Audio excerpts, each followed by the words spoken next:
Hello everyone. इस lecture में हम सीखने जा रहे हैं कि हमें अगर HTML में टेबल इंसर्ट करना होता है और अगर हमें उसमें नेस्टेड टेबल बनाना हो तो हम वो कैसे करेंगे। सबसे पहले नेस्टेड टेबल होता क्या है? जब आप किसी टेबल के अंदर किसी एक सेल में एक और टेबल क्रिएट करना चाहते हैं तो उसे हम बोलते हैं नेस्टेड टेबल, यानी किसी टेबल के अंदर एक और टेबल, राइट। तो उसके लिए हम सबसे पहले एक टेबल को स्टार्ट करेंगे। टेबल कैसे इंसर्ट करते हैं, उस टेबल को इंसर्ट करेंगे। तो टेबल हम टेबल टैग की हेल्प से बनाते हैं और हमने टेबल टैग को ओपन किया, उसमें हमने बॉर्डर डाला। बॉर्डर के बिना बॉर्डर लाइंस नहीं आती हैं, राइट। सो हमने ये बॉर्डर प्रोवाइड कर दिया। बॉर्डर कलर भी हम दे देते हैं इसका। बॉर्डर कलर हमने दिया ब्लू और इसके बाद में हम बीजी कलर भी देंगे। बीजी कलर जो है, बीजी कलर आपका स्पेसिफाई करता है कि इस पूरे टेबल का बैकग्राउंड कलर आपका क्या रहेगा और हम इसे देते हैं येलो, राइट। सो हमने ये अपना टेबल बनाना शुरू किया है। अब हम सबसे पहले रो बनाने के लिए tr टैग को यूज करेंगे। tr टैग ये हमारी पहली रो है। पहली रो में हमने हेडिंग्स डालनी है, तो हमारी हेडिंग्स क्या होंगी? हम चाहते हैं हम यहाँ लिखें कि बीकॉम, ठीक है। ये हमारी पहली हेडिंग थी, तो हमने th टैग की हेल्प से हेडिंग बनाई और ये हमारी दूसरी हेडिंग होगी। दूसरी हेडिंग भी हमने th टैग की हेल्प से ही बनाई है। उसके बाद में हमें चाहिए, बस हमारे पास यहाँ पे दो ही डाटा सेल्स हों, तो हम अपनी रो को क्या कर देंगे? क्लोज कर देंगे। फिर नई रो शुरू करने के लिए आप अगेन tr टैग को ओपन करेंगे और इसमें आपको कितने डाटा सेल्स चाहिए उतनी बार आप td टैग को यूज करेंगे। td में हमने लिखा यहाँ पे सब्जेक्ट्स और इसे हमने क्लोज कर दिया। हमने एक और डाटा सेल बनाना है जिसमें हमने लिखना है प्रैक्टिकल्स, राइट, और इसे भी हमने क्लोज कर दिया। अब ये हमारी रो कंप्लीट हो जाती है। हमें सिर्फ दो ही डाटा सेल्स क्रिएट करने थे। जितने डाटा सेल्स आपको क्रिएट करने होते हैं उतनी बार आप td टैग को ओपन करते हैं, अपना कंटेंट डालते हैं और td टैग को क्लोज कर देते हैं। उसके बाद आप रो टैग को क्लोज करते हैं, that is tr, and after that अब हम एक नई रो शुरू करेंगे जो tr टैग की हेल्प से हमने शुरू की। अब ये थर्ड रो है और इसका पहला सेल है td और हम चाहते हैं कि इस सेल के अंदर हम एक टेबल क्रिएट करें। तो हम जब टेबल क्रिएट करना चाहते हैं तो टेबल हमेशा टेबल टैग की हेल्प से ही क्रिएट होता है। तो हम यहाँ पे टेबल टैग को ओपन करेंगे, यहाँ पे बॉर्डर डिफाइन करेंगे।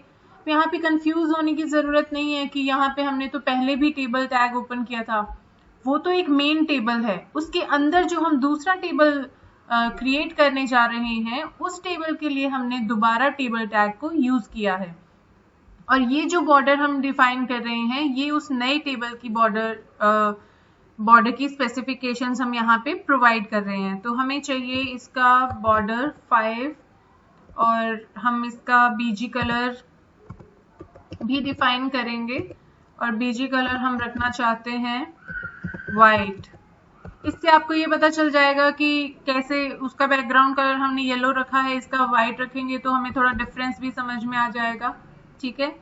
अब हम चाहते हैं कि इस टेबल में हम कम से कम दो रो बनाएं। तो पहली रो tr से शुरू किया हमने और हमारा tr में हम td को ओपन करेंगे। td से क्या होता है? डाटा सेल बनाते हैं और हमने यहाँ पे कुछ सेल कंटेंट प्रोवाइड कर दिया। हमने लिखा कोस्ट और फिर हमने दूसरा यहाँ पे td टैग को ओपन किया और हमने यहाँ पे लिख दिया fm, राइट।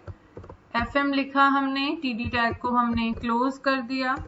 उसके बाद में हम चाहते हैं बस इस रो में हमारे पास सिर्फ दो ही डाटा सेल्स हों, तो हमने दो सेल्स बनाए और हम tr टैग को क्लोज कर देंगे। यानी हमारी पहली रो जो है इस टेबल की हमने कंप्लीट कर ली है। अब दूसरी रो के लिए फिर से आप tr टैग को ओपन करेंगे और tr टैग को ओपन करने के बाद में आपको नंबर ऑफ सेल्स कितने चाहिए उतनी बार आप td टैग को ओपन करेंगे, अपना कंटेंट डालेंगे कंटेंट डालने के बाद में आप अपने टैग को क्लोज करेंगे। फिर से अगर आपको एक और डाटा सेल चाहिए तो आप वहाँ पे भी अपना कंटेंट डालिए और टीडी टैग को क्लोज कर दीजिए। बस मुझे दो ही इस रो में मैं चाहती हूँ कि मेरे पास सिर्फ दो ही डाटा सेल हों, तो अब हम इसको टीआर टैग को क्लोज कर देते हैं ताकि हमारी ये रो जो है वो क्लोज हो जाए। अब ये जो टेबल है इसमें मुझे सिर्फ दो ही रो बनानी थी, मैं चाहती थी कि मेरे पास सिर्फ दो ही रो हों इस टेबल में। तो पहली रो हमने यहाँ बनाई और उसमें दो डाटा सेल लिए, दूसरी रो हमने यहाँ क्रिएट की और इसमें भी हमने दो डाटा सेल लिए और इस रो को हमने क्लोज कर दिया। उसके बाद में अब हमें क्या करना होगा, अभी हमारा टेबल कंप्लीट है, दो ही रो चाहिए थी, उसमें डाटा सेल जितने चाहिए थे हमने डाल दिए। तो अब हमें टेबल को क्लोज करना होगा। ये जो टेबल हमने यहाँ पे ओपन किया था इसे हम यहाँ क्लोज कर रहे हैं।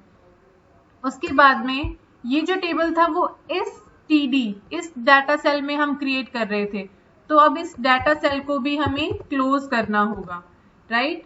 और उसके बाद में एक और डाटा सेल हम बनाना चाहते हैं इसी रो में, इस रो में हम चाहते हैं एक और डाटा सेल बनाएं, तो हम बना रहे हैं इसे और यहाँ पे हम नंबर दे देते हैं 4 और उसके बाद में हम इसे क्लोज कर देते हैं।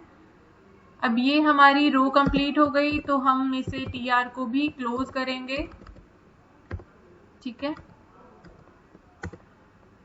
उसके बाद में क्या, हमारा टेबल हमने कंप्लीट कर लिया, हमें और यहाँ पे रोज कॉलम्स नहीं बनाने हैं, तो टेबल को हम क्लोज कर देंगे। उसके बाद में क्या होगा, बॉडी क्लोज करनी होती है, बॉडी क्लोज किया, फिर HTML क्लोज किया, राइट, HTML क्लोज कर दिया।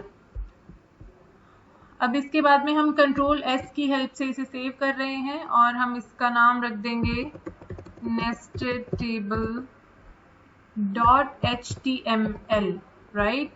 .html एक्सटेंशन हमें देनी होती है। Save as type all files, save कर दीजिए। सेव करने के बाद में मिनिमाइज करते हैं और ये हमारा नेस्टेड टेबल यहाँ वेब पेज क्रिएट हो गया है। लेट्स सी क्या रिजल्ट हमारा आता है, ये देखिए। तो अगर आप यहाँ पे हमारा ये रिजल्ट देखेंगे तो ये हमने इस तरह से टेबल क्रिएट किया।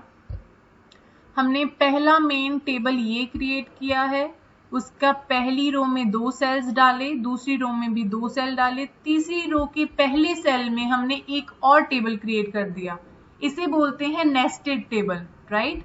और इस टेबल में हमने 2 रोज रखी और उनमें 2-2 डाटा सेल्स क्रिएट किए। तो इस तरह से आप नेस्टेड टेबल क्रिएट कर सकते हैं with the help of all these attributes, table, tr, td, ठीक है।